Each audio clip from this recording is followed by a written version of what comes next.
chers amis du Petit Ballon, nous sommes aujourd'hui avec notre cher Jean-Michel Deluc. Quelle surprise de vous voir ici. Ah ben oui, je suis toujours très surpris, mais je suis ravi surtout de vous retrouver. Alors, c'est l'été, vous nous proposez aujourd'hui le rosé. Le rosé, c'est signe de fête, de joie, de plaisir. Ah ben c'est plus que ça, pour moi le rosé c'est un vrai vin avant tout. Ouais. Et ça peut être très bien fait et très bon, comme on va pouvoir le voir avec. Comme on va le voir. Et puis chef. bon, j'en bois pas que l'été, il m'arrive aussi d'en boire en dehors de l'été. Bah écoutez, oui, c'est des choses qu'on doit apprendre parce qu'il y a des vrais accords vins et mets qui se font autour du rosé, vous allez en parler après. Alors aujourd'hui nous sommes avec notre chère amie Colette de la belle collection qui a été travaillée avec comment on appelle ça, en collaboration, association avec le Château Saint-Martin. Oui, qui est un des 18 crus classés de Provence, donc il y a un savoir-faire et donc on va retrouver ce savoir-faire bien évidemment dans cette cuvée Colette qui est féminine par le nom mais qui a aussi, c'est un vin de caractère parce que Colette était un personnage de caractère, dynamique, avec beaucoup d'humour. Et bien on retrouve ça dans ce rosé. Eh bien, alors, allons-y. Donc, on va regarder tout d'abord l'œil. C'est ça, je ne me trompe pas? Oui, l'œil. Et pas bon, on va voir que c'est un rosé, je dirais tendance, j'aime pas tellement utiliser ce mot, mais c'est vrai que les rosés pâles sont un petit peu à la mode. Ouais. Ça rassure quelque part les clients parce que ça nous parle de fraîcheur.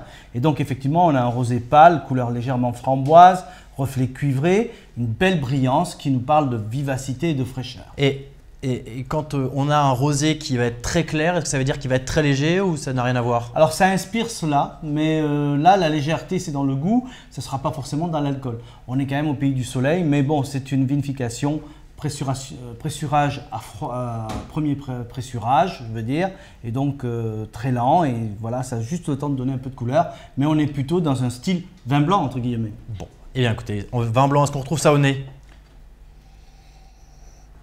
Voilà, tout est dit, fraîcheur, élégance, finesse, légèreté, dentelle. Colette quoi. Colette, petits fruits rouges, groseilles, framboises, fraises. Oh, ça sent l'été ça.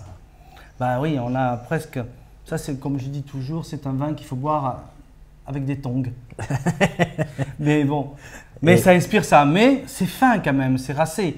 On sent quand même, alors là dedans il y a plusieurs cépages, il y a des cépages qui individuellement donnent de très bons rosés, comme le Syrah, Grenache, Cinsault, Tibourin, Cabernet.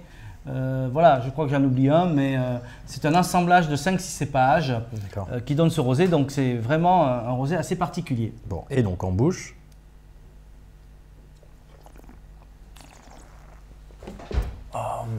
Je ne sais pas si on parle de tongs, mais en tout cas, on est dans le plaisir, le partage, le bonheur. Enfin, oui. Moi, je suis déjà parti en vacances là. Mais... On a les fruits, on a la légèreté, on a de la minéralité, donc on est quand même sur un vrai terroir. On est dans le Var, on n'est pas loin du golfe de Saint-Tropez, donc il y a une fraîcheur marine et une fraîcheur terrestre.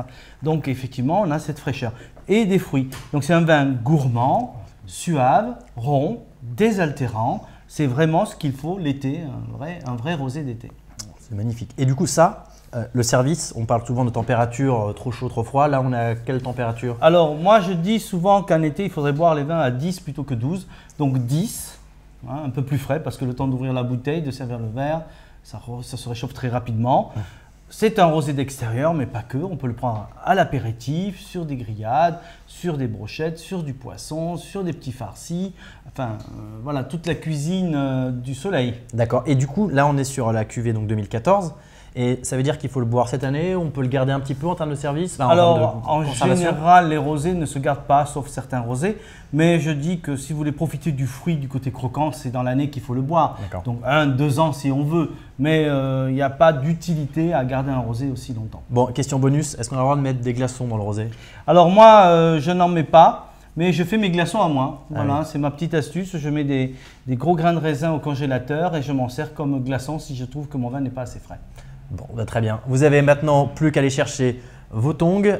Bien évidemment, Colette va venir à vous et vous avez les glaçons de Jean-Michel pour déguster parfaitement ce vin. Bravo encore une fois à ceux qui ont élaboré ce vin parce que c'est un vrai plaisir de le déguster. Voilà, c'est très bien fait. C'est absolument votre rosé de l'été. À très bientôt. Au revoir.